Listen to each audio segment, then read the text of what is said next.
Bonjour à toi et bienvenue dans le podcast Les Sentiers du Possible. Je suis Alexandra Ridou, coach certifiée et fondatrice de Randose, pour t'accompagner à cheminer vers une vie pleine de sens et d'impact. Chaque lundi, je te partage mes réflexions et outils pour t'aider à atteindre les sommets de ton épanouissement. Et les mercredis, je te laisse découvrir une interview inspirante d'invités qui vivent la vie qui leur correspond vraiment. Ah, et j'ai oublié, je t'invite à écouter chaque épisode en marchant. Les neurosciences l'ont démontré, marcher te permet de prendre plus de recul, de développer ta créativité et ainsi prendre les meilleures décisions pour vivre la vie qui te fait vibrer. Salut Solène, je suis ravie de t'avoir aujourd'hui sur le podcast Les Sentiers du Possible. Comment vas-tu ? Salut Alexandra, bah écoute déjà merci beaucoup pour l'invitation et je vais très bien. Je suis à l'autre bout du monde actuellement et je vais très bien, même mieux. J'espère que toi Alors, ça va. ouais, moi, ça va super bien. Alors, on n'est pas habillés dans les mêmes tenues, tu vois, nous c'est Et l'hiver, il fait oui. froid, mais à part le froid, ça va bien. Solène Fake, pour ceux qui ne te connaissent pas, en quelques mots, quelques phrases, qui es-tu? Alors, qui je suis? Je suis entrepreneur déjà, je pense que c'est la première chose que je pourrais dire si je devais vraiment poser une étiquette. Je me considère plutôt comme on va dire, une multi-entrepreneur. Ça fait 6 ans, j'ai touché à pas mal de choses. Je suis maman aussi à côté, donc dans mon entrepreneuriat, on va dire que j'accompagne des femmes à entreprendre. Je suis auteur d'un livre aussi qui s'appelle Pourquoi choisir quand on veut tout faire. J'ai aussi créé un oracle de cartes. Rien à voir, faut pas toujours chercher le rapport entre mes projets, puisqu'il y en a pas, toujours. Et qu'est-ce que je suis hôte d'un podcast aussi. Et je crois que c'est tout. J'ai eu une marque aussi pendant 2 3 ans, mais voilà. Je jongle un peu entre plusieurs projets, on va dire. C'est déjà pas mal, ouais. Et je veux rebondir sur un truc que tu as dit. Il n'y a pas forcément de lien, il faut pas toujours chercher un lien. On a tendance à nous bassiner un peu partout. Tu as le droit d'avoir plusieurs projets, mais il faut trouver le lien logique entre les projets pour ta communication, etc. Toi, tu dis non, finalement, qu'est-ce que tu t'embêtes à trouver un lien? Ça peut marcher sans lien. Oui, c'est ça. En fait, je pense que, alors, bon, moi, je parle beaucoup du fil rouge qui, en effet, peut nous aider en fait à trouver un lien entre différentes choses quand on a plusieurs offres, etc. Maintenant, je pense que, évidemment, c'est peut-être pas sensiblement la même chose pour tout le monde, mais moi, ça fait 6 ans que, on va dire, je développe aussi ma marque personnelle, bien qu'au début ça n'a jamais été un souhait en fait de développer ma marque personnelle parce qu'en fait en 2018 on parlait pas forcément de marque personnelle donc ça a même pas été un choix. Je me suis juste lancée comme ça et c'est quelques années plus tard que je me suis dit ah bah en fait finalement je suis ma propre marque et on appelle ça le personal branding, etc. Et je pense que forcément plus on a une marque personnelle qui est on va dire solide, bâtie, forte et plus ou moins mémorable, c'est pas que moins le fil rouge serait important, mais presque dans le sens où on peut se permettre peut-être d'aller lancer plusieurs projets. Maintenant, quand on n'a pas forcément de marque personnelle, et qu'elle n'est pas forcément établie ou qu'on en est au début, c'est juste que, en effet, ça sera un tout petit peu plus difficile et c'est là que le fil rouge pour moi, il sera important. Si on aime plusieurs choses et que, là, je parle d'un exemple concret, on est sur les réseaux sociaux et que notre compte Instagram, c'est littéralement le bazar, forcément, et que on s'en sert comme vitrine dans notre entreprise.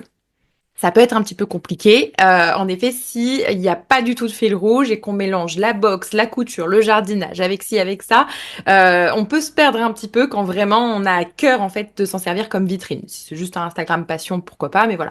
Donc, euh, donc oui, moi maintenant, c'est pas que je cherche plus à avoir de fil rouge, c'est que j'en ai quand même un qui me tient à cœur, qui reste quand même, on va dire attaché à certains mots-clés, peu importe le projet que j'entreprends finalement, de sortir des cases, d'oser, de vivre avec intensité, avec multiplicité, et de se lâcher un peu la grappe aussi.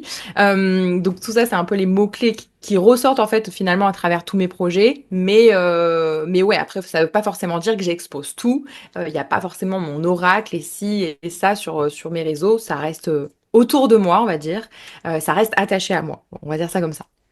Ouais, donc si je résume un peu, finalement, quand tu as une marque personnelle forte, tu peux dire que ton fil rouge, bah, c'est toi. Oui, c'est ça. Mais ta marque personnelle, elle n'est pas très forte. Trouver un fil rouge pour emmener les gens avec toi. Et du coup, ça me vient à une question. Comment je sais que ma marque personnelle est assez forte ou pas? C'est quoi pour toi les indicateurs que tu as une marque personnelle, tu vois, qui est bien ancrée, qui marche bien? Alors, déjà, il y a pour moi une chose indéniable et une chose contre laquelle enfin, on n'a pas vraiment de contrôle, c'est le temps. C'est-à-dire que forcément, plus ça fait de temps qu'on est dans notre marque personnelle, qu'on a commencé à développer notre marque personnelle, plus, entre guillemets, il y a de chances qu'elle soit forte. Ça veut pas forcément dire que c'est le cas, parce qu'il y a des gens qui bâtissent leur marque personnelle depuis des années et pour autant, elle l'est toujours pas. Mais déjà, ça reste quand même un premier facteur, dans le sens où on vit quand même dans une société où on a envie que tout aille vite. Et moi, je le retrouve aussi chez mes clientes où elles ont envie d'être mémorables du jour au lendemain, d'avoir une marque personnelle super forte, d'être connues et reconnues, etc. Cependant, ce facteur-là, il y a pas de shortcut à ça, en fait. Il n'y a pas de raccourci. Il y a juste du temps. Et entre guillemets, c'est, comme on dit, c'est un peu comme le principe de bâtir sa liste email. Le meilleur moment, c'était hier. Bah, la marque personnelle, c'est un petit peu la même chose. Le meilleur moment, c'était hier. Donc, plus tôt vous commencez, plus vous mettrez de chances de votre côté sur le long terme, bah, en fait, être mémorable. Après, pour moi, c'est un ensemble. Donc, il y a le temps. Il y a un peu le visuel, c'est vrai, mais pas que. Ça veut pas forcément dire que si vous avez les cheveux violets ou les ongles verts ou enfin quelque chose qui a un rapport avec une couleur, ah forcément pour moi vous avez une marque personnelle mémorable. Oui, on peut se dire ah tiens telle personne c'est celle qui a ce feed-là, etc. et on la reconnaît comme telle. Ça peut jouer, mais ça ne fait pas tout pour moi d'une marque personnelle qui est forte, qui est incarnée, parce que derrière il y a aussi l'histoire derrière tout ça.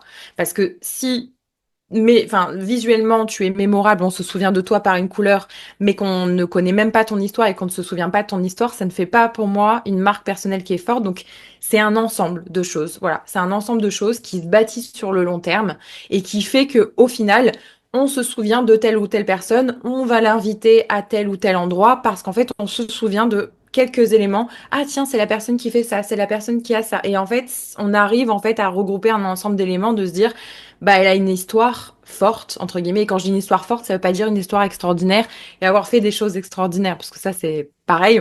On vit dans cette ère où on a tous envie de faire des choses extraordinaires, on sait plus quoi raconter pour nos storytelling. C'est juste être le plus vrai possible, sans forcément en rajouter, sans forcément dire qu'on vient de telle ou telle famille juste pour se donner plus de genre, etc.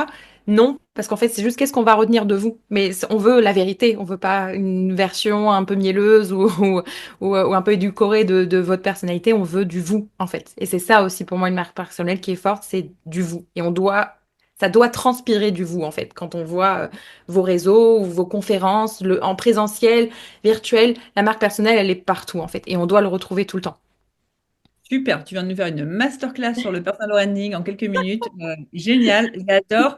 Est-ce que si je résume en disant que finalement ta marque personnelle, il y a quelque chose que j'ai bien aimé dans ce que tu as dit, elle est forte quand on pense à toi sur un sujet, tiens, c'est Solène que je dois inviter. Ça, c'est le signe que ta marque personnelle, elle est forte. Est-ce qu'on peut dire que c'est un bon indicateur ou est-ce qu'il y a d'autres indicateurs où tu dis ça va aussi, qui sont aussi importants pour dire là, j'ai atteint un palier, quoi.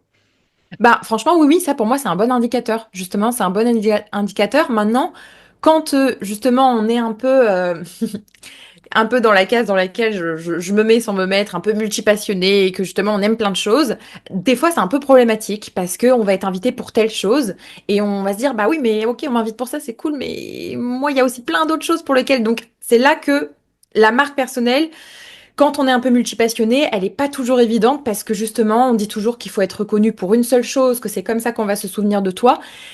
Et pour moi, c'est là que l'importance du fil rouge, bah, en fait, il a tout, enfin, il a toute son importance, que le fil rouge a toute son importance, parce que on va du coup pas forcément retenir un domaine particulier, une niche, une expertise, mais peut-être des mots-clés. Et là, c'est le fil rouge, des mots-clés. Ah, tiens, c'est la personne qui fait ça et ça, qui bâtit ce style de projet, qui aide ce type d'entrepreneur. Ok, mais elle a fait quoi? Bah, elle propose un livre et un machin, et un ci, et un ça. Et en fait, tout ça viendra englober, en fait, les projets de la personne. Donc, mais oui, c'est un bon indicateur quand même. Tu vois, moi, je sais que quand je suis invitée quelque part, c'est vrai que c'est souvent quand même pour parler des mêmes sujets, mais parce que bon, beaucoup de la multipotentialité, ce genre de choses, donc on pourrait dire, bah oui, mais du coup, t'es attaché à ça. C'est vrai, mais du coup, sous ce chapeau, j'y mets tellement de choses que ça me permet en interview de relativement parler jamais de la même chose, quoi. En gros, c'est un peu ça. Ouais, c'est ce que j'allais dire, t'as pas une passion unique, mais en même temps, on te reconnaît du coup pour t'es multipassionné, quoi. C'est ça. Finalement, Ouais. t'es l'anti-niche, mais ta niche est d'être en une anti-niche. Ouais, c'est ça. Ouais, c'est un peu ça. Littéralement. Ultra intéressant. Alors, on est directement rentré dans le vif du sujet. Normalement, j'aime Ouais. bien commencer par une autre question. Donc, je vais revenir à la question initiale que j'aime bien poser à tous mes invités. Là, aujourd'hui, sur une échelle de 1 à 10, À quel point tu dirais que ta vie fait pleinement sens? Franchement, je dirais entre 7 et 8. Ouais. Ouais, plus proche de 8 quand même. Euh, mais là, au moment où on enregistre le podcast, j'y rentre 7 et 8. Alors, je vais justifier ça. Vas-y. Pourquoi pas 10? Parce que, déjà pour moi, est-ce que on... Bon, ça revient à poser des questions philosophiques, je ne vais pas m'embarquer là-dedans, mais est-ce que vraiment notre vie peut faire sens à 100%? Peut-être à certains moments, mais je crois pas que ce soit quelque chose de linéaire. Je Mm. crois que c'est peut-être des choses qui sont assez ponctuelles, ponctuées, en fait, et de se dire, OK, il y a des moments où je me sens pleine de sens, et en réalité, c'est un peu ce que je vis là en ce moment, mais si je dois vraiment faire une moyenne globale de ces dernières semaines, de ces derniers mois, je poserais un 7-8 parce que bah il y a des phases où des fois on perd un peu de sens, on sait plus trop, on doute, etc. Mais de manière générale, je trouve que ouais, entre guillemets, ma vie fait du sens, ma vie me convient et je fais toujours en sorte en fait de donner un sens à ce que je fais. Que ce soit dans le pro comme dans le perso, hein. Vraiment là pour le coup c'est les deux. Mes projets perso c'est exactement la même chose finalement. J'essaye toujours de donner quelque part un sens. Et donner un sens c'est pas forcément euh, être plus productive ou ci ou ça, mais c'est vraiment pourquoi je fais les choses. Me poser la question de pourquoi je les fais. Et ouais, c'est ça. Je sais pas si la Ça, c'est réponse un- convient. Ouais, ça me convient totalement. Et ça, c'est un truc que tu as vraiment toujours fait, genre depuis, je sais pas, le lycée, collège, etc. Où il y a eu des moments où justement, tu étais à aucun sens dans ta vie. Et c'est quoi un peu ton parcours si on remonte dans ton passé? Alors, je pense comme beaucoup, et je pense que c'est relativement normal, on passe par des phases justement de non-sens total. Euh, Moi, si tu veux, pour remonter, mais on va dire pas trop quand même, qu'est-ce que j'ai fait? Moi, j'ai passé un BTS, j'ai arrêté les études du coup relativement tôt, on va dire. Je me suis arrêtée au bac+2. J'étais relativement bonne élève, voilà. Mais justement, la question de sens s'est un petit peu posée, dans le sens où j'ai toujours un petit peu suivi mes copines, sans trop savoir pourquoi je faisais des études finalement. Et donc, l'idée de me spécialiser en licence, bah, justement, ne faisait pas de sens. Elle en faisait plus, en tout cas. Bien que j'avais été acceptée, admise, j'avais payé mes concours, etc. pour l'école de commerce, je me suis jamais présentée en septembre parce que voilà, un été est passé et je me suis dit ça ne fait pas de sens de m'embarquer là-dedans. Donc déjà là, la notion de sens a commencé à se poser. Et puis en plus, pour être assez franche avec toi, je manquais d'argent à ce moment-là. Moi, mes parents m'aidaient pas du tout. Et j'aurais dû faire un crédit, enfin tout un tas de choses, etc. Et c'était déjà la galère pour moi, donc j'avais envie de m'insérer sur le marché du travail relativement tôt pour arrêter de galérer de cette manière-là. Donc au début, je cherchais pas forcément le sens de tout ça, je pense comme beaucoup de jeunes, quoique j'ai envie de dire la nouvelle génération la cherche peut-être davantage. En tout cas, moi je me posais moins de questions.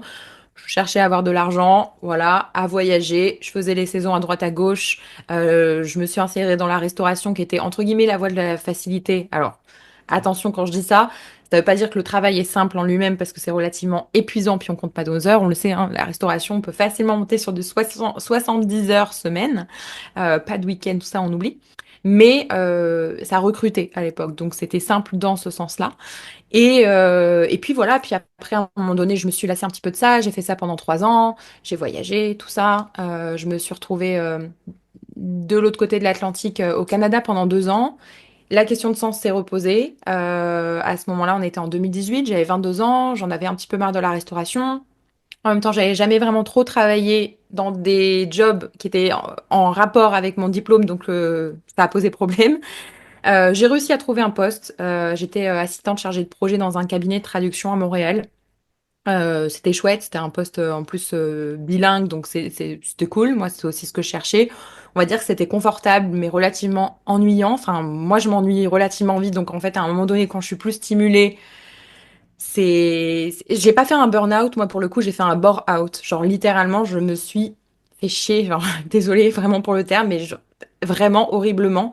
Et ça a été pénible. Et puis, même au niveau de mon corps, ça s'est ressenti, etc. Je m'ennuyais à un point, c'était horrible. Je me retrouvais pas du tout dans mes collègues. Enfin, vraiment, je sentais qu'il y avait un contraste. Et là, le manque de sens, justement, encore une fois, c'est posé à me dire, mais pourquoi je fais ça? Bon, j'ai 22 ans, j'ai toute la vie devant moi, certes, mais je ne me retrouve dans rien, en fait. Mes collègues, ils sont bien sympas, mais enfin, ils ont l'ambition d'une huître. Et C'est pas, voilà, ça paraît un peu cru hein, quand je le dis comme ça, mais c'est vraiment ce que je pensais à ce moment-là. Et moi, j'aspirais déjà à quelque chose de plus grand. J'aspirais déjà à... Je posais pas le mot entrepreneur, parce qu'en 2017-2018, enfin, c'est pas que les entrepreneurs n'existaient pas, c'est pas vraiment ça, mais disons que c'était moins démocratisé en francophonie. On va dire ça comme ça. On parlait beaucoup moins de deviens entrepreneur. Enfin voilà, il y avait beaucoup moins ce discours-là, donc c'était pas une évidence pour moi. Je voyais à peu près l'entrepreneuriat, ok, mais c'était très flou. Et j'ai voulu justement donner un peu plus de sens à ma vie. Et donc moi j'ai commencé en side project, j'ai pas tout quitté du jour au lendemain en prenant ce risque-là. Non, clairement j'avais pas la foi, j'avais pas le courage.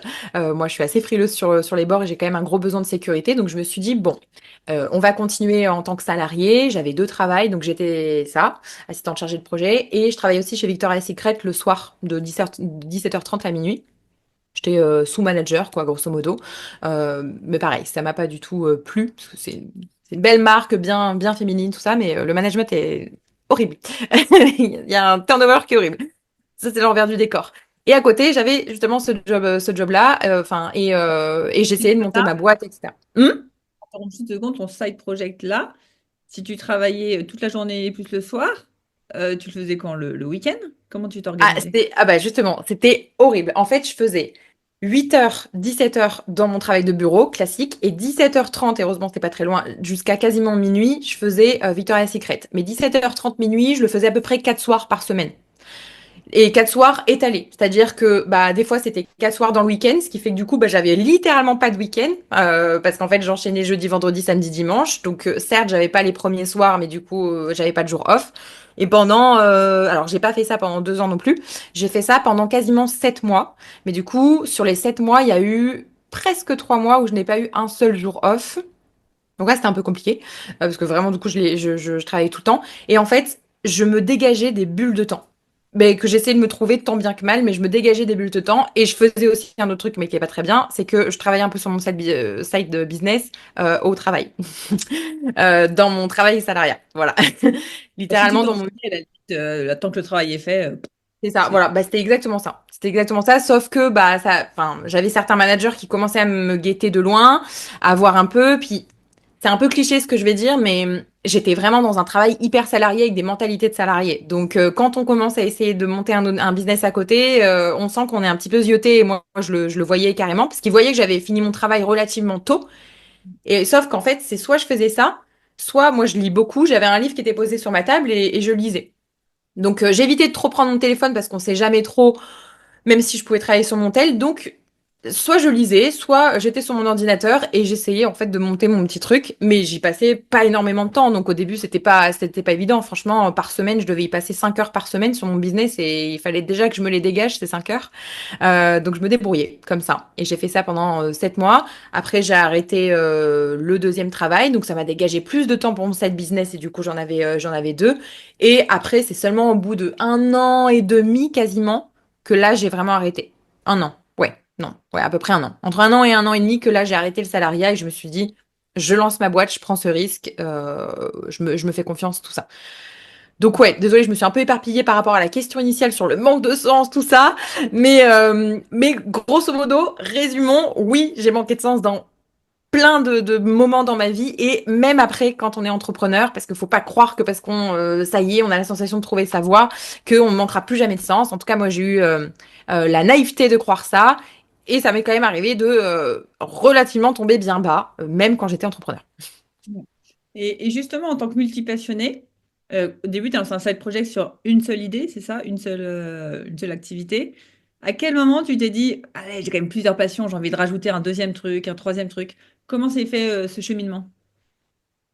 Alors, j'ai envie de dire que c'est arrivé sur le tard, mais en fait, en réalité, dans la vie, on va dire, de mon business, c'est pas arrivé si tard que ça, parce que je me suis lancée en 2018 et jusqu'à à peu près 2020, donc pendant quasiment 2 ans, j'ai été vraiment focus en effet sur une seule chose, et moi, c'était l'affiliation. Et c'était un peu de ça que j'étais reconnue, on va dire, c'est que je faisais de l'affiliation sur des programmes de formation notamment. Avant de monter mon propre programme, c'est ce qui m'a d'ailleurs poussé à créer le mien en 2019. Et c'est en 2020, un petit peu au moment de la crise, bien que je suis quand même contente d'être arrivée un peu avant la crise, parce que je sais aussi que les entrepreneurs qui sont arrivés pendant la crise, Là, certains sont en train de déchanter là aujourd'hui parce qu'ils se sont habitués à quelque chose qui n'était pas normal, etc. Bon, moi, je suis entre guillemets relativement content d'être arrivée dans une normalité avant tout ça, bien que la crise, en effet, il y a des perdants, il y a des gagnants. Bon, je me considère gagnante parce que moi, ça a été une plutôt bonne période pour moi, en tout cas en 2020. Et en fait, oui, si tu veux, après, j'ai switché parce que c'est en 2020 que justement, je commence à me poser des petites questions, à me dire, bon, bah, je m'ennuie un petit peu, ça y est, j'ai la sensation d'avoir fait le tour. J'avais mis en place des systèmes qui roulaient relativement bien, ce qui fait que je travaillais plus énormément. Et alors, on peut se dire, mais c'est le rêve, c'est génial, tu gagnes de l'argent sans rien faire. Alors, oui et non, parce qu'en fait, tu as toujours des réajustements. Mais à l'époque, c'est vrai que le système que j'avais mis en place, qui aujourd'hui serait largement obsolète, bah, il roulait bien, il fonctionnait bien. Et franchement, dans la semaine, je devais y passer 15 heures, vraiment. Donc, il y avait plus grand-chose.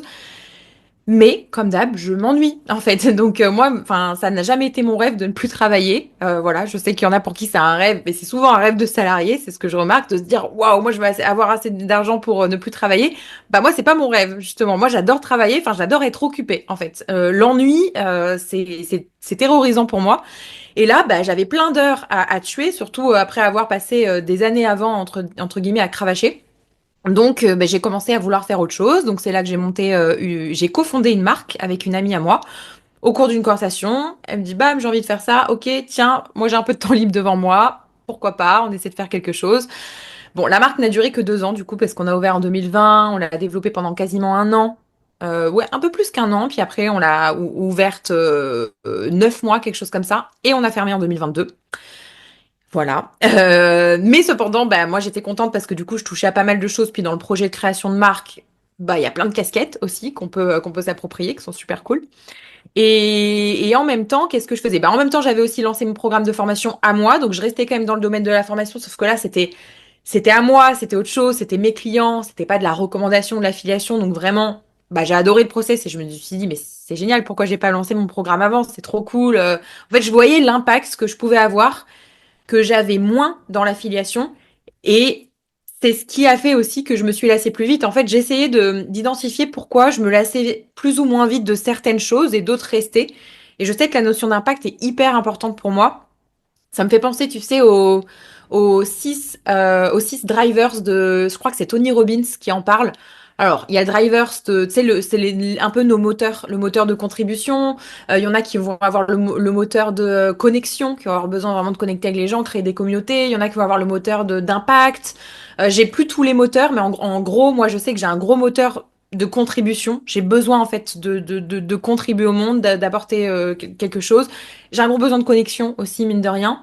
Et en fait, ça, quand je l'avais identifié, ça m'a vachement aidé en fait dans les projets dans lesquels je me lançais après par la suite, parce que si je retrouvais pas ça, je savais qu'à un moment donné, j'allais flancher et me dire, ça me va pas, j'ai pas l'impact que je souhaite, ni à la verticale ni à l'horizontale, ça ne me va pas. Je comprends bien, c'est finalement ton niveau d'ennui qui va un peu te dicter. Voilà, là je me fais chier, il est temps de passer à autre chose. Comment tu fais en tant que multipassionné pour dire est-ce que j'ajoute un truc ou est-ce que le truc qui m'ennuie, je le kill? Tu vois, je fais le deuil et je l'abandonne. Bah, par exemple, peut-être ta marque, je ne sais pas si c'est peut-être si c'est pour des raisons financières ou pas, mais je sais que quand on est multipotentiel, on a envie de lancer plein de projets et il y a des moments où on se pose la question, qu'est-ce que je fais? J'arrête et je lance un nouveau ou est-ce que mais comment tu fais, comment tu prends ce genre de décision, toi? Alors, pour revenir sur l'exemple de ma marque, alors malheureusement, on n'a pas arrêté pour des raisons financières. On n'était pas tout à fait rentable, par contre, on faisait du chiffre, mais bon, pour être rentable sur une marque, c'est pas évident la première année. Donc du chiffre, on en faisait, c'était pas le problème. Le problème, c'était qu'on avait tout un écosystème, parce qu'on avait choisi d'avoir des centres de logistique en France et tout. Enfin voilà, qui nous a bien pompé. On a beaucoup beaucoup investi dans cette marque. Donc nous, on a arrêté parce que on ne s'entendait plus à l'époque avec mon associé. Voilà. Et surtout que c'était une amie à moi. Alors, ça l'est toujours, mais du coup, ça avait mis un petit froid à ce moment-là. Et on préférait en fait protéger la nature de notre relation plutôt que s'évertuer à continuer un truc dans lequel ni elle ni moi on s'épanouissait. Donc ça a été hyper difficile là pour le coup parce qu'en fait moi je m'ennuyais pas du tout. C'est juste que bah, c'est moi la première qui lui a annoncé déjà le souhait de lui revendre mes parts si elle le voulait. Elle l'a pas souhaité donc on a vraiment liquidé la boîte. Et ouais en vrai je pense que je me serais pas en fait je me serais pas ennuyée parce qu'il y a trop de choses à découvrir. Puis j'ai trouvé le process de création de marque vraiment cool, pas facile du tout. Vraiment différent de l'infoprenariat pour le coup, mais hyper cool, hyper formateur. Et d'ailleurs, ça m'a énormément aidé après. Bah, en réalité, ça reste une expérience, hein, donc même avec mes clientes, ça m'aide à les aider elles, ça a développé des compétences chez moi que j'avais pas forcément avant, etc. Donc ouais, du coup pour la marque, ça n'a pas été forcément parce que je m'ennuyais. Euh, je fais qu'oublier les questions, je suis désolée. En fait, ça c'est mon problème, c'est que moi je pars dans mes explications, j'ouvre des parenthèses puis je les ferme pas. La question, c'était comment tu sais si tu rajoutes un autre projet ou Sur la bonne. tu le kills tant qu'il a un pour en rajouter un autre. Enfin, toi, Hmm. ton degré de je maintiens un truc ou non, vraiment, il n'y a plus la passion et je le kill. Ok, ouais. Alors savoir si je le maintiens ou pas, ben comme d'hab, en fait, je le fais passer un peu dans, j'allais dire dans mes filtres. Déjà, c'est pourquoi entre guillemets je devrais ou pas arrêter ce projet-là. Tu vois, la marque, bon, en l'occurrence, c'est comme je t'ai dit, c'était pas une question d'ennui, etc. C'était juste une question de valeur, de vision. Ça correspondait plus, ça sert à rien de continuer. Ça a été très difficile, mais ça sert à rien de continuer là-dedans. Après, il y a rien eu que j'ai. Enfin, si, j'ai quand même arrêté ma première boîte d'affiliation. Et pareil, là, c'était pas.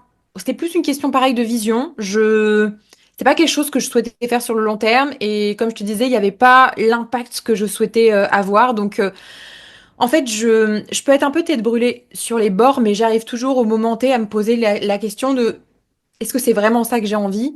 Typiquement. Tu vois, on avait une. Avant, j'étais associée aussi à mon conjoint. On a été associés juste 2 ans ensemble sur les 2 dernières années, puis on s'est reséparés l'an dernier dans la boîte. Et on avait un programme ensemble qui était littéralement, pour parler de cet exemple-là, le programme. C'était notre vache à lait, quoi. En gros, c'était vraiment celui qui nous faisait le plus gagner, qui nous rapportait au moins les 80% de notre chiffre d'affaires à l'année. Et là, bah pareil, en fait, enfin, ça n'a pas été un échec pour autant, mais on a dû se poser la question de bah, est-ce qu'on continue ou pas ce programme? Parce qu'à un moment donné, bah, on a commencé à se désaligner un petit peu. Moi, j'étais enceinte, je me posais des questions. Ça a été le moment où j'ai remis le plus de choses en perspective dans ma vie, en fait, pro et perso, hein, tout y est passé relativement. Et justement, là, on s'est posé la question de bah, est-ce que c'est vraiment aligné à nous? Est-ce qu'on a envie de continuer à faire ça, etc. Et en fait, en se posant vraiment dessus, on s'est dit bah non. Alors que pourtant, c'est le programme qui nous fait le plus gagner. Ça veut dire que demain, on l'arrête, on prend un méga risque pour notre boîte parce que littéralement, les gens viennent pour ça en fait. Euh, mais si c'est plus ok, que en fait, on s'ennuie à faire les coachings de cette thématique-là, etc. Bah on le fait pas. Et donc, bah c'est ce qu'on a décidé de faire en 2023. Toute l'année 2022, on s'est posé des questions. En 2023, on a cuté et on repart à nouveau sur d'autres choses, etc. Donc en fait. Je suis pas du genre à toujours foncer. Enfin, c'est pas à toujours foncer tête baissée, mais je me pose quand même relativement souvent, je trouve maintenant, plus qu'avant, des questions. Je me fais souvent des points avec moi-même, en fait, à savoir quand le projet est lancé, je sais que pour un multi, le plus excitant, c'est la création du projet et le voir se lancer. Et le plus difficile, c'est après la phase où faut optimiser, faut rester, faut pas abandonner. Et ça, je le sais parce que moi-même, j'ai tendance à vivre ça aussi quand je lance mes projets. Mais j'essaye toujours après d'aller me poser, entre guillemets, bah, les bonnes questions et savoir si oui ou non, j'ai envie de continuer là-dedans. Qu'est-ce qui me plaît, qu'est-ce qui me plaît moins? Est-ce qu'il y a des solutions à ça? Est-ce qu'il faut absolument que je continue? Enfin voilà, je pense qu'on a toujours le choix aussi, mais ouais. Ouais, donc en fait, c'est vraiment se poser, se prendre ce temps d'introspection pour se poser la question, ok, est-ce que c'est aligné avec la vision que j'ai de ce que je veux faire, Ouais. avec ce que j'aime faire, et est-ce que ça me correspond? Mm. Ouais, exactement, c'est ça. Toujours, mais je pense qu'il faut le faire relativement souvent. C'est pas quelque chose qu'il faut faire tous les 5 ans ou parce que justement, et c'est un truc qui est sociétal aussi pour moi, c'est que on a tendance à remettre beaucoup de choses en question facilement. Les réseaux sociaux nous montrent tout un tas de choses qui nous font douter aussi en permanence. On vit dans l'incertitude totale tout le temps. Faut accepter ça aussi. Mais moi, c'est pour ça que régulièrement, je me fais quand même des points avec moi-même à me dire, OK, ce projet est lancé, ça y est. Où est-ce que je vais avec ce projet-là? Est-ce que c'est toujours OK? Et en fait, d'aller cocher, entre guillemets, bêtement des cases et de savoir si tous les filtres, entre guillemets, que j'y avais mis, tous les paramètres d'impact, d'alignement, etc., ils sont toujours OK. D'énergie que j'ai envie de mettre, de ressources, d'argent, peu importe. Est-ce que tout ça, c'est OK pour que je continue ou pas? Et si ça tique, bah, c'est là après qu'il faut aller voir et qu'il faut pas. C'est là que c'est plus difficile, hein, en réalité, hein, et que beaucoup ont peur justement de faire ce pivot-là parce que ils ont tout construit là-dessus, et je le comprends tout à fait. Mais parfois, ça coûte plus cher de ne pas pivoter et de rester dans un truc dans lequel soit on s'ennuie, soit on se reconnaît plus du tout, plutôt que, entre guillemets, prendre une décision ferme et décider de tout bouger. Ouais. Et c'est ultra intéressant ce que tu dis. Je suis passée par là, moi aussi. Je pense que je sais pas si je suis multipotentielle, je pense que je le suis un peu. J'ai lancé premier programme pour aider les salariés à trouver leur voie. Au bout de 2 ans, l'ennui, c'est bon, j'ai fait le tour. J'ai mis 8 mois avant de vraiment faire le deuil, de vraiment accepter. Et c'est vrai que cette question de finalement, qu'est-ce que ça me coûte de rester, c'est une question ultra intéressante parce que je trouve que c'est ce qui permet de prendre les décisions les plus rapidement. Et pas qu'est-ce que ça te coûte seulement financièrement, mais en termes d'énergie, en termes de temps, en termes de Ouais. plein de choses. Je sais que si j'avais pris cette décision plus rapidement, j'aurais eu bah, finalement plus de gains financiers, mais aussi j'aurais eu moins de prise de tête et plus de temps pour moi, quoi. Ouais, exactement. Ouais, c'est ça. En fait, c'est même pas tant, oui, j'ai même pas précisé mes propos, mais c'est même pas tant en termes de prix, c'est même en termes de santé mentale, de rumination mentale littérale, parce qu'en fait, c'est ça. C'est quand on sait qu'on doit prendre cette décision-là, mais qu'on la laisse au fond, et que ça traîne, ça traîne, et que même si à un moment donné on va la prendre, qu'est-ce que ça vous aura coûté, quoi, tu vois, par exemple, toi, sur 8 mois, qu'est-ce que ça t'a coûté sur 8 mois de rumination mentale, enfin voilà, après, ça dépend aussi des personnalités, mais moi je sais que je peux me ronger les os littéralement parce que je suis une personnalité comme ça, parce que je suis une personnalité anxieuse de nature. Et dans mes relations, c'est la même chose, s'il y a la moindre chose, le moindre conflit. En fait, si je sens qu'il y a une friction dans un domaine de ma vie, je vais me ronger littéralement. Et du coup, pour ça, moi, ça vaut trop cher en fait. Ça vaut beaucoup trop cher pour que entre guillemets, j'ai pas le mot, j'allais dire, j'ai pas le mot en français. Je reporte cette décision. Voilà, c'est ça. Mais totalement, hein. Clairement, c'était 8 mois où j'étais là. Est-ce que je l'arrête? Est-ce que j'arrête pas? Est-ce que je l'arrête? Est-ce que je l'arrête pas? Alors, du coup, tu vends sans vendre. C'est assez bizarre comme sensation. C'est tu fais des trucs Ouais, pour vendre, mais en même temps, t'es pas sûr de vouloir le vendre. Du coup, tu pousses pas trop loin. Enfin, bref, c'est vraiment complètement. mieux vaut se poser, comme tu dis, une bonne fois pour toutes. Et pourtant, je me suis posée, hein, mais j'arrivais pas à tout. Enfin, j'ai eu du mal à faire le deuil. Je pense que peut-être que, je sais pas, toi, tu as fait pas mal de deuil entre la marque, ce que tu t'as fait avec ton mari. Peut-être que plus tu changes, plus le deuil devient facile parce que tu sais que tu peux rebondir facilement, etc. C'est quelque chose que tu perçois qu'avec le temps, tu as de plus en plus de facilité à switcher ou non, c'est toujours les mêmes questions, les mêmes interrogations et pas plus facile. Je pense que je le rattacherai un peu à la notion de résilience quelque part. Et oui, je crois que ça développe une certaine forme de résilience, même si en réalité, sur le moment, le coup fait toujours aussi mal, je trouve. Bien que je mette de la pommade, bien que je l'enrobe de plein de choses, ça fait toujours aussi mal. Par contre, je crois que c'est pas que je mets moins de temps à m'en remettre, mais ouais, il y a un truc comme ça où j'ai une notion d'acceptation qui vient peut-être plus rapidement qu'au tout départ, où j'y mettais. Enfin, moi, le plus violent, ça a été vraiment la fermeture de la marque, pour le coup. Ça a été même pas forcément le switch d'affiliation, bien qu'il y a eu des ruptures contractuelles assez violentes, mais la marque, ça a été le plus violent parce que c'est aussi là où je me suis investie le plus émotionnellement, énergétiquement, l'argent aussi, hein, mine de rien. On avait investi plus de 100 000 euros, alors on était deux, mais enfin voilà, il y en a qui m'écoutent, qui vont dire c'est rien, il y en a d'autres qui vont dire c'est énorme, tout est relatif, mais nous, pour nous, l'époque, c'était énorme. Enfin, c'était littéralement toutes nos économies. Donc, en fait, prendre cette décision-là, c'est aussi se dire, bah, en fait, on stoppe tout ce qu'on a mis, ça n'aura servi à rien. Mais de se rappeler aussi que c'est après qu'on s'en rend compte, non, ça n'aura pas servi à rien. Alors oui, en tant que tel, bah, le projet il meurt, donc il servira plus à personne, c'est le cas de le dire. Par contre, on repart avec tout un tas de choses qu'on pourra jamais nous prendre, c'est l'expérience. Et moi, bon, il a fallu plus de temps pour que je m'en rende compte. Maintenant, en effet, ça, je l'accepte un peu plus. Après, j'ai pas eu de choses aussi violentes qui me sont arrivées, bien qu'il y a des projets sur lesquels je me disais, bon, bah ok. Mais j'ai tendance à plus l'accepter en essayant de me rappeler ça. Sur le moment, c'est pas du tout ce que je me dis. Sur le moment, je vis le truc à fond et je laisse vraiment la situation me traverser parce que j'essaie pas de me dire, bon, c'est pour le meilleur. j'ai pas envie de faire de dev perso sur le moment, tu vois. Genre vraiment, ça fait pas de sens pour moi. Donc juste, je vis en fait. Voilà, je vis, je m'incline face à la vie, c'est tout. Je laisse la vie me traverser avec tout ce qui doit me traverser. Et c'est après que, en général, j'ai le contre-coup de me dire bon bah ok, finalement c'était peut-être pas plus mal. Et puis voilà, de toute façon on avance et c'est comme ça. Ultra intéressant ton partage. Ça me fait écho en fait, du coup, comme toi, là, quand je me suis lancée dans l'entrepreneuriat, moi, c'était une totale reconversion, je venais de la logistique, etc. J'ai pris du temps avant de la faire, cette décision. Tu vois, comme toi, side project, etc. Il s'est peut-être passé 3 ans entre l'idée et le moment où il y a le passage à l'action. Aujourd'hui, je sais que si je dois me reconvertir encore une fois, je prendrai la décision, peut-être pas en un claquement de doigts, mais quasiment, parce que la première fois fait vachement peur. La deuxième fois, je trouve, tu commences à avoir confiance en toi de, OK, je suis capable de le faire, je suis capable de rebondir, ce qui fait que, bah, t'es plus confiante dans tes décisions et du coup, t'as moins cette peur, quoi. Ouais, complètement, totalement. Je suis vraiment, ouais, je suis vraiment alignée avec ça, complètement. C'est ce que je ressens aussi à chaque fois que, entre guillemets, je dois prendre une décision difficile, bien qu'elle est difficile sur le moment. On y va. On sait pas trop ce qui nous attend derrière, mais on la prend quand même parce qu'en effet, on l'a plus ou moins déjà fait dans un autre contexte auparavant. Et bien que le contexte soit jamais le même, ouais, la sensation demeure la même. Et si c'est pas indiscret, c'est quoi, du coup, la dernière décision difficile que t'as dû prendre? La dernière décision difficile que j'ai dû prendre, eh bien, c'est là, il y a un petit mois de ça, quelque chose comme ça. Bon, on est en janvier au moment où là, en tout cas, le podcast est enregistré.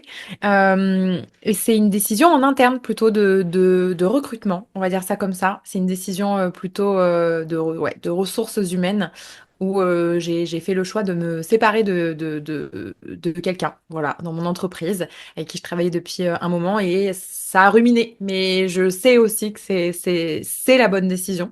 Et ouais, du coup, ça a été difficile pour moi. Parce que là, on est beaucoup dans l'émotionnel, même si on devrait pas trop, parce que c'est ça aussi, le de dealer avec des humains. C'est difficile de rester que factuel.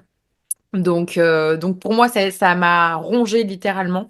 Donc, je savais qu'il fallait que je prenne une décision à un moment donné, que j'ai des conversations difficiles. Ça a été le cas, mais je sais aussi que c'est la bonne décision. Ouais. Je trouve que c'est le rôle le plus difficile de manager. C'est Ouais, ce tu dois pas recruter ou pas gérer tes équipes, mais le moment où tu dois prendre la décision justement de dire bon bah là ça matche pas, ça le fait pas pour toi, pour nous, pour tout le monde. Quand j'ai été manager, quand j'étais salarié, et je me rappelle, enfin, mon souvenir le plus affreux, c'est celui où justement bah pareil, j'ai dû me séparer de quelqu'un. Euh, on on n'en a pas conscience, je pense, tant qu'on le vit pas ouais, de la difficulté de se séparer de quelqu'un et de le faire bien, en fait. C'est ça la difficulté aussi. C'est exactement. de le faire en bon thème pour que les deux s'y retrouvent, etc. C'est ultra complexe.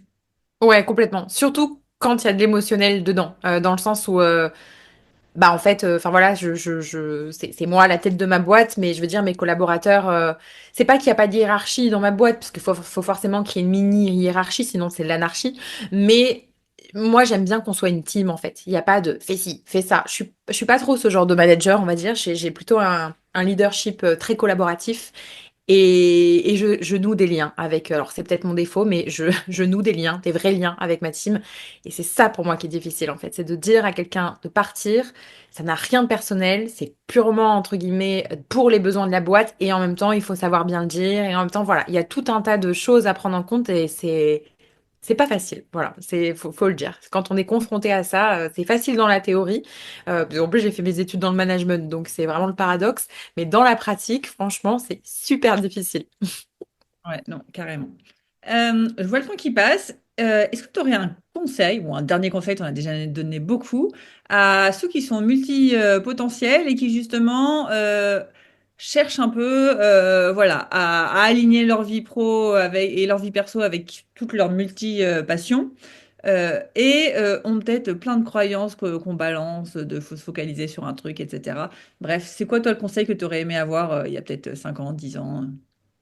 Alors, le conseil que j'aurais aimé avoir, déjà, sans même que ce soit un conseil, j'aurais aimé qu'on me dise qu'il n'y a rien qui va pas chez moi. J'aurais aimé qu'on me dise que je suis pas anormale ou ce genre de choses, parce que je l'ai, entre guillemets, entendu. Bien qu'on aime tous être différents et différentes à sa manière, on n'a pas envie de se faire entendre que, il y a un truc qui va pas chez nous, que franchement, on n'est pas fiable pour autant parce qu'on fait que switcher, etc.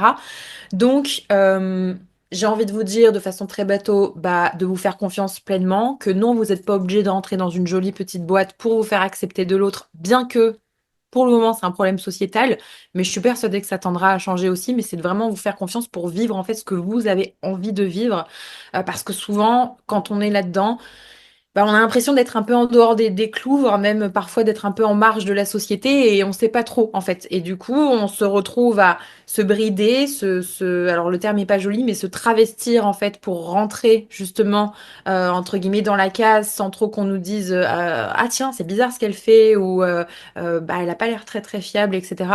Moi ça j'aurais aimé l'entendre, donc vraiment. Bah, vivez en fait, vivez, testez un maximum de choses, essayez. Alors l'idée c'est pas de se perdre non plus. Après encore une fois, je le distingue la vie pro, la vie perso parce que tout n'est pas à monétiser non plus et ça, je pense qu'il faut l'entendre surtout pour un profil multipassionné. On s'épanouit en fait dans la multiplicité de choses, c'est vrai, mais il y a quand même, je pense, différents archétypes aussi parmi ça parce que je peux pas mettre tout le monde sous le même panier. Enfin, l'humain est assez complexe comme ça. Donc vous n'êtes pas que multipassionné, il y a tout un tas d'autres choses en fait qui font que vous êtes vous. Mais ne cherchez pas à tout monétiser pour autant, même s'il y a une nouvelle passion qui arrive.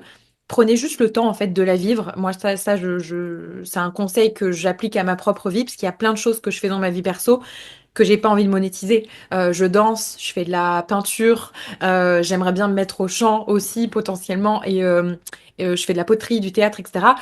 Mais j'ai pas envie d'en vivre en fait de ça. Mais par contre, j'ai envie de le garder parce que bah, ça me développe d'autres choses, d'autres compétences. Au-delà de la compétence, c'est pas toujours pour aller chercher forcément de la performance, mais juste bah, ça me fait kiffer. Et je pense que c'est le plus important, c'est d'essayer de vivre un peu entre guillemets comme on l'entend sans se laisser entendre qu'il faudrait pas faire trop de choses. Franchement, explorer, voilà, explorer. Et meilleur conseil que j'ai envie de vous donner, allez faire quelque chose que vous n'osez pas faire, tout simplement, parce que tout le monde vous dit bah non, tu seras Enfin, ça te ressemble pas trop, tu serais peut-être un petit peu nul, parce que ça aussi, pareil, je l'ai un peu entendu.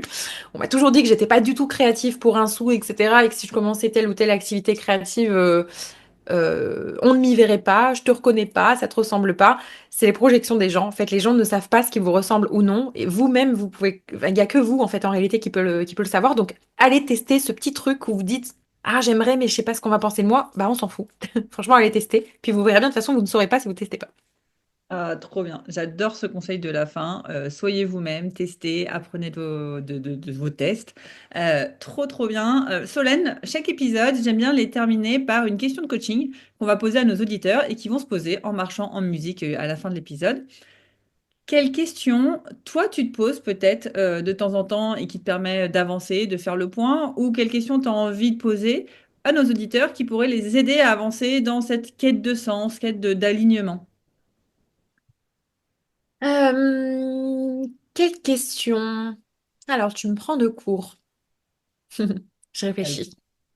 Euh, Alors moi, mes questions tournent relativement souvent autour de la vision. Moi, je parle beaucoup de vision. Ouais. Pas que je considère que tout le monde doit avoir absolument une vision, parce qu'il y en a plein d'entrepreneurs qui en ont pas, mais cependant, je pense que quand on a plein de passion, qu'on est intéressé par plein de choses, qu'on a plein d'intérêts, avoir une vision, ça nous donne un cap, en fait, ça nous aide à tenir un cap. Et moi, c'est souvent des questions. Alors, j'ai pas forcément de questions très claires, mais ça serait vraiment une question autour de la vision, à savoir. Qu'est-ce que j'ai envie en fait de donner au monde, de quelle manière j'ai envie d'impacter aussi le monde. Est-ce que j'ai envie de l'impacter, comme je dis souvent, de manière horizontale, donc ça veut dire impacter un maximum de personnes? Est-ce que j'ai plutôt envie de les impacter de manière verticale, donc plus en profondeur? Et mine de rien, quand on est entrepreneur, bah ça aide d'avoir ces données. Ça peut être un mix des deux. Moi, typiquement, c'est un mix des deux, mais du coup, dans les offres, mine de rien, qu'on propose, ça va nous aider aussi en fait à donner un cadre en fait quelque part, un cadre et moi c'est quelque chose que je me pose relativement souvent si j'ai l'impact que je souhaite aujourd'hui, comment je pourrais le déployer davantage, c'est quoi la vision que j'ai de mon entreprise, c'est quoi la vision que j'ai de ma vie aussi parce que pour moi les deux doivent être étroitement liés. Si je sens qu'il y a une dissonance, c'est qu'il y a quelque chose à réajuster. Voilà. Donc c'est pas très clair comme question, mais c'est plutôt des questions, on va dire, autour de ça. La vision, ouais, ultra claire. Et bah, ceux qui nous écoutent, restez bien jusqu'au bout pour avoir votre question à méditer en marchant et en musique. Et Solène, un grand merci à toi pour tous les conseils, toute la valeur que tu nous as donnée dans cet épisode. Pour ceux qui veulent te retrouver, où est-ce qu'ils peuvent te retrouver? Et après, on parlera aussi un petit peu de ton livre. Oui, bah déjà merci beaucoup pour l'invitation. Et bah moi je suis partout. Alors je suis la plus présente sur Instagram. Je me mets pas mal sur LinkedIn aussi en ce moment. Donc Instagram, LinkedIn, c'est les réseaux principaux. Et oui, c'est ça. Après en podcast de temps à autre aussi, mais je suis un petit peu moins régulière, faut l'avouer. Donc voilà. Et tu as écrit un super livre à destination des multipassionnés. Est-ce que tu peux nous en dire quelques mots? Oui, bien sûr. Le livre est sorti en septembre dernier, donc en septembre 2024. Il s'appelle Pourquoi choisir quand on veut tout faire. Et c'est un mélange un petit peu entre un peu d'autobiographie, on va dire, parce qu'il fallait que je lis un peu mon histoire, mais je ne voulais pas faire un livre que sur moi, parce que je trouve pas ma vie particulièrement intéressante, mais soit. Un essai aussi, où je relève pas mal de questions et je laisse le lecteur, et un peu de pratique, où justement, j'ai essayé de penser en fait à un guide que moi j'aurais adoré trouver. Voilà, un guide que j'aurais adoré trouver pour me connaître, entre guillemets, plus en profondeur. Bien que, encore une fois, il y a une partie un peu essai, donc je donne pas toujours les réponses. Il y a vraiment, en fait, je laisse le lecteur, en fait, se poser les bonnes questions tout simplement. Et après, il y a une toute petite quand même partie pratique, mais c'est vraiment le guide pour le profil, justement, multipassionné, multipotentiel. On met l'étiquette qu'on veut, peu importe, et on n'est même pas obligé de mettre cette étiquette-là, mais le profil qui se reconnaît un petit peu dans tout ça, dans toutes ces grands ces intérêts pour plein de choses, etc., ces pensées en arborescence, ces envies de tout faire, en fait. Donc, pourquoi choisir quand on veut tout faire? Super, bah, je mettrai tous les liens en descriptif de l'épisode. Encore un grand merci à toi, Solène, et je te dis à très vite. Merci Alexandra. Salut.